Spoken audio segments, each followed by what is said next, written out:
Revolusi industri merupakan perubahan besar cara manusia untuk memproduksi barang atau jasa ke arah yang lebih maju dan efisien. Revolusi industri pertama kali terjadi di Inggris pada abad ke-18, di mana corak perekonomian berubah dari agraris menjadi industri.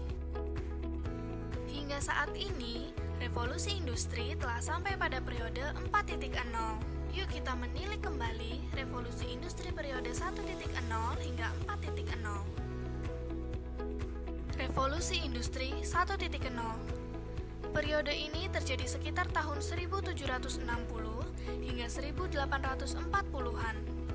Sebelum terjadi revolusi industri ini, masyarakat kebanyakan hidup di pedesaan dan mengandalkan sektor pertanian. Setelah adanya revolusi industri, masyarakat sudah mulai mengenal sektor manufaktur. Hal ini juga dipengaruhi oleh perkembangan ilmu pengetahuan. Pada periode revolusi industri 1.0, mulai ditemukan mesin bertenaga uap dan air. Penemuan dan perkembangan mesin uap ini membawa dampak yang baik, yaitu lebih efisiennya prosedur manufaktur dan pengiriman dengan kereta bertenaga uap.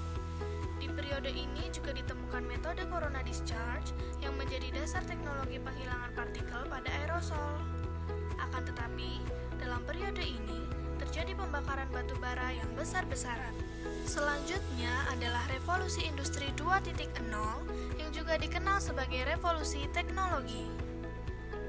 Periode ini terjadi pada tahun 1840 hingga 1969 yang ditandai dengan ditemukannya mekanisme sistem produksi massal dengan menggunakan jalur perakitan yang lebih efektif dan efisien.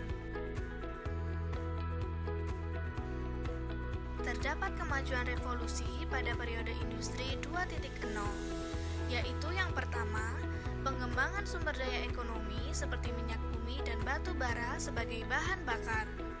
Yang kedua, produksi massal mobil dan pesawat sebagai alat transportasi.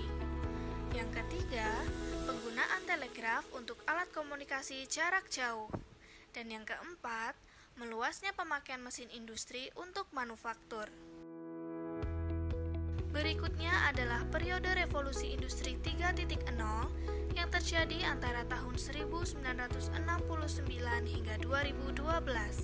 Revolusi industri 3.0 terpusat pada penyatuan teknologi komputasi pada proses manufaktur di pabrik. Teknologi komputasi seperti Programmable Logic Controllers atau PLC memungkinkan dilakukannya proses automasi pada kegiatan manufaktur yang dilakukan secara berulang-ulang dengan lebih presisi dan daya tahan yang lebih lama dibandingkan dengan tenaga manusia.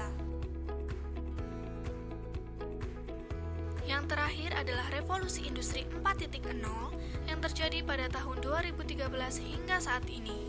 Revolusi industri ini terpusat pada pabrik pintar yang memiliki 4 prinsip utama, yaitu saling terkoneksi, transparansi data, asisten teknis, dan pengambilan keputusan secara terdesentralisasi. Konsep pabrik pintar terkonstruksi dari sistem IoT, Big Data, dan Machine Learning.